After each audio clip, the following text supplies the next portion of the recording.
Okay, so the question is, can the CBR250R hang with the big bikes, the 600 Super Sports?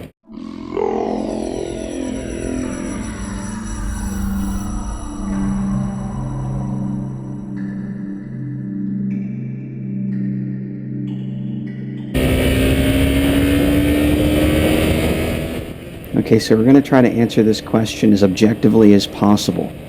Now, this is a 250cc sport bike. And as I've said before, and I've had in many discussions in other threads and forums, it's a given that the 250cc bike is in a different league than the 600 Super Sports or the leader bikes. That's really not the point of this discussion here. The point of this discussion, or to answer this question, can the 250, the CBR 250R, hang with the Super Sport bikes? And the answer to that question is both yes and no.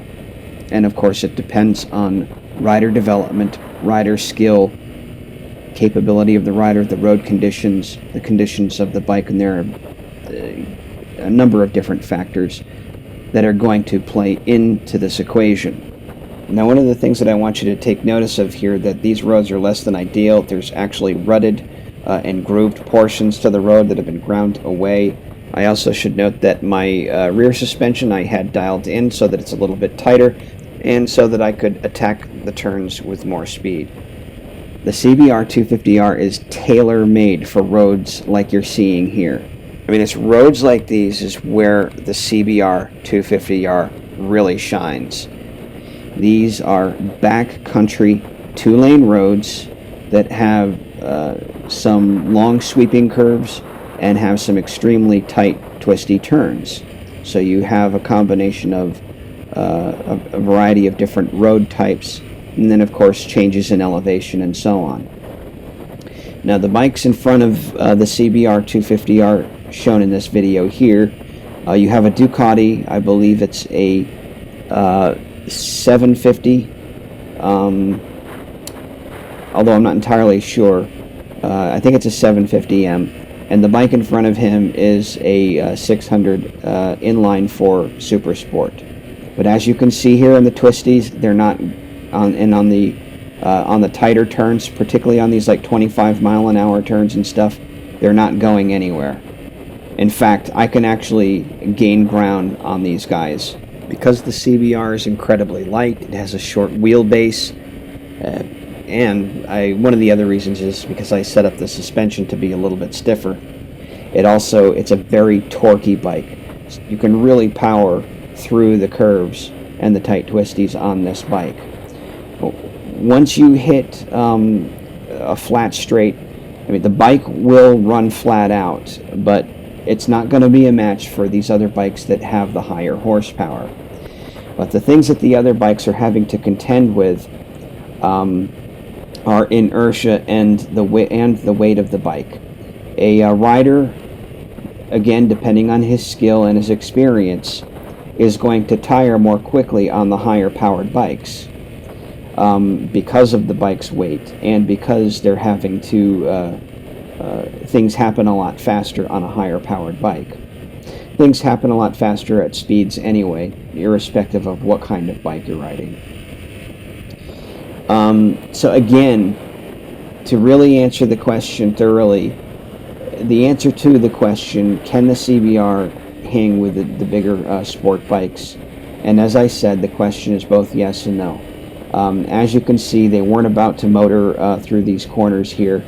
And then once we exit the curve, you'll see that they begin to pull away. And then they'll again have to slow down once another corner comes up. Now, I don't have to scrub off as much speed as they do because of the weight of the CBR 250, which allows me to maintain a more consistent speed than the higher powered bikes.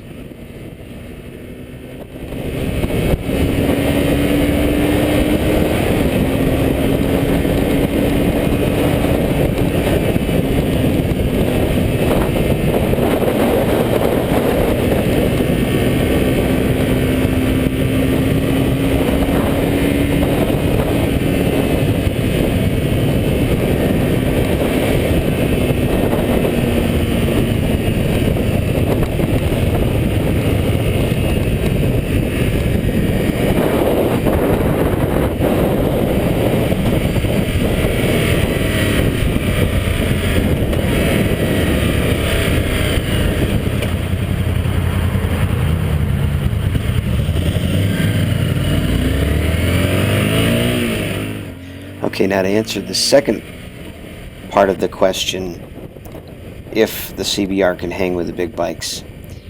This here is an illustration of where the CBR 250 or the 250cc is going to get left behind. Just not enough road to make the pass. Bikes with the high horsepower are going to be able to basically exploit that horsepower and use enormous amounts of energy to squeak by or pass vehicles very, very quickly in short periods of time. The 250 and the smaller displacement bike classes are not going to be able to muster that much power in that short of a distance. And this is where the larger displacement bikes are going to excel over the smaller displacement bikes. And there are other factors to consider too when you're passing vehicles. Do you have enough time? Do you have enough room? You have to be able to judge the power of your bike. You have to be able to judge the closure distance between you and if there should be oncoming traffic. And that all comes with experience. Many inexperienced riders will make decisions that have detrimental or costly effects, and thus they will, resulting in catastrophic results. This is where you have to know yourself as a rider. You have to know your bike. You have to know the terrain and the roads, and you have to be able to judge what all of the other cars and the traffic is doing around you. And again, this is where experience comes into play. I hope that answers the question, and on to the next video.